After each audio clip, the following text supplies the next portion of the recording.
5월 17일 하늘에서 내리는 일용할 양식 하나님의 말씀은 창세기 44장 30절에서 34절까지 말씀입니다. 아버지의 생명과 아이의 생명이 서로 하나로 묶여 있거늘 이제 내가 주의 종 우리 아버지에게 돌아갈 때에 아이가 우리와 함께 가지 아니하면 아버지가 아이의 없음을 보고 죽으리니 이같이 되면 종들이 주의 종 우리 아버지가 흰머리로 슬퍼하며 스올로 내려가게 함이니이다. 주의 종이 내 아버지에게 아이를 담보하기를 내가 이를 아버지께로 데리고 돌아오지 아니하면 영영이 아버지께 죄짐을 지리이다 하였사오니 이제 주의 종으로 그 아이를 대신하여 머물러 있어 내 주의 종이 되게 하시고 그 아이는 그의 형제들과 함께 올려 보내소서. 그 아이가 나와 함께 가지 아니하면 내가 어찌 내 아버지에게로 올라갈 수 있으리이까. 두렵건대 제 해가 내 아버지에게 미침을 보리이다. 아멘. 오늘 우리가 읽은 말씀은 아버지 야곱을 위해 자신을 희생하려는 유다의 모습을 기록하고 있습니다. 창세기 43장에서 요셉과 함께 식사를 하며 즐거운 시간을 보낸 요셉의 형제들은 곡식을 사서 집으로 돌아가려고 합니다. 그런데 요셉은 그들에게 또다시 시련을 줍니다. 1절을 보면 요셉은 청지기에게 형제들이 가져갈 자루에 양식을 채우고 각자의 돈도 그 자루에 넣고 요셉이 사용하는 은잔을 베냐민의 자루에 넣으라고 지시합니다. 다음날 아침 곡식 자루를 받은 요셉의 형제들은 길을 떠나는데 곧이어 요셉의 청지기가 그들을 쫓아와서 그들을 도둑으로 몰아가게 됩니다. 억울한 요셉의 형제들은 훔친 물건이 발견되면 훔친 사람은 목숨을 잃고 다른 형제들은 종이 되겠다고 말을 합니다.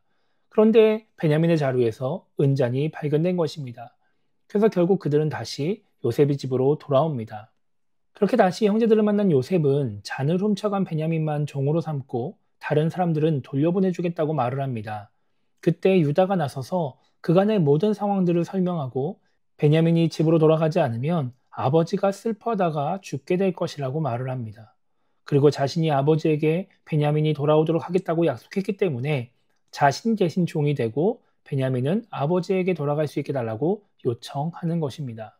우리는 앞서 창세기 42장과 43장에서 야곱의 모습을 살펴보았었습니다.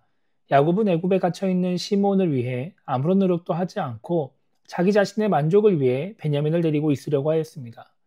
자기의 만족을 위해 다른 사람, 시므온을 희생한 것입니다. 우리는 그 모습을 통해 내가 나만을 생각하며 이기적인 모습을 보이면 공동체 안에 다른 사람들이 어려움을 겪게 된다는 것을 생각했었습니다. 그런데 오늘 유다는 야곱과 반대의 모습을 보입니다. 유다는 야곱을 위해 그리고 베냐민을 위해서 자신이 희생하려고 합니다. 아들이니까 당연히 아버지를 위하는 마음이 있어야 한다고 말할 수 있지만 그렇게 따지면 내리 사랑을 하는 야곱이 더 많이 그런 마음을 갖고 있어야 했습니다. 그런데 성경을 보면 야곱에게는 그런 마음이 없고 유다에게만 있는 것입니다. 인생을 살다 보면 다른 사람을 위해 또 공동체를 위해 희생하는 것이 나에게 아무런 유익이 되지 않을 때가 많이 있습니다. 특히 직장과 같은 그런 공동체 안에서는 내가 희생하기보다 뭔가 이기적이고 내 유익을 챙기는 사람들이 더 승승장구하는 경우들이 많이 있습니다.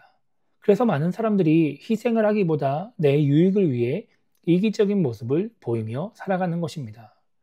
그러나 우리나라의 역사를 보거나 또 교회 역사를 보면 그렇게 이기적인 사람들은 자신의 유익은 챙길 수 있을지 몰라도 공동체를 세우는 사람은 되지 못합니다.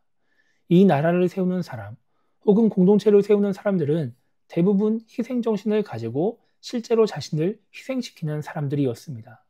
우리가 잘 아는 다윗과 골리앗의 싸움을 봐도 그렇습니다. 사울왕을 비롯한 이스라엘의 군인들은 골리앗이 무서워서 싸우지 않고 있었습니다. 왜 골리앗이 무서웠을까요? 내가 다칠까봐, 내가 죽을까봐 무서운 것입니다. 그런데 다윗은 골리앗과 싸우러 나갑니다. 누가 봐도 불리하고 질 수밖에 없는 싸움이었습니다. 그런데 다윗은 나갑니다. 성경에는 다윗이 갖고 있는 확신, 믿음이 강조되지만 다윗 안에 그런 마음만 있었을까요?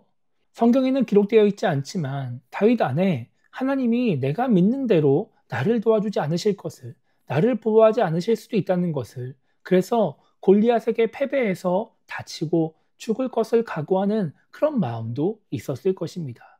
그러니까 그 싸움에 나간 것입니다. 내가 골리앗에게 나가야, 내가 골리앗과 싸워야 하나님의 군대가 비난받지 않고 하나님의 이름이 비난받지 않는다고 생각해서 자신을 희생하는 마음으로 나아갔던 것입니다. 그리고 그런 다윗으로 인해서 이스라엘은 블레셋과의 전투에서 승리하고 나라를 지키게 되는 것이죠. 지금 이 시대에도 공동체를 세우는 사람, 교회를 세우는 사람은 희생정신을 가지고 자신을 희생시키는 사람들입니다. 하나님의 역사는 자신의 유익을 챙기는 사람을 통해서 이루어지는 것이 아니라, 그런 사람을 통해서 나타나는 것이 아니라 자신을 희생시킬 줄 아는 사람들을 통해서 나타나게 됩니다. 그래서 때로는 희생정신으로 인해서 실제로 희생되기도 하지만 희생하려고 했음에도 불구하고 희생하지 않고 하나님의 은혜로 상황이 회복되는, 그리고 공동체가 살아나는 일을 경험하게 되는 것입니다.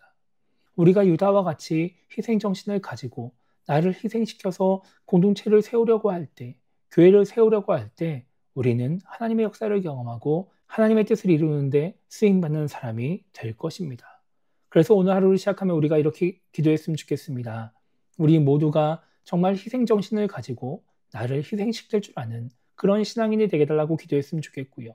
그것이 설령 세상적으로 바라봤을 때, 인간적으로 바라봤을 때 미련하게 보일지 모르지만 그런 우리를 통해 하나님의 역사가 나타나서 내가 속한 공동체 또 교회가 올바르게 세워질 수 있게 달라고 기도했으면 좋겠습니다.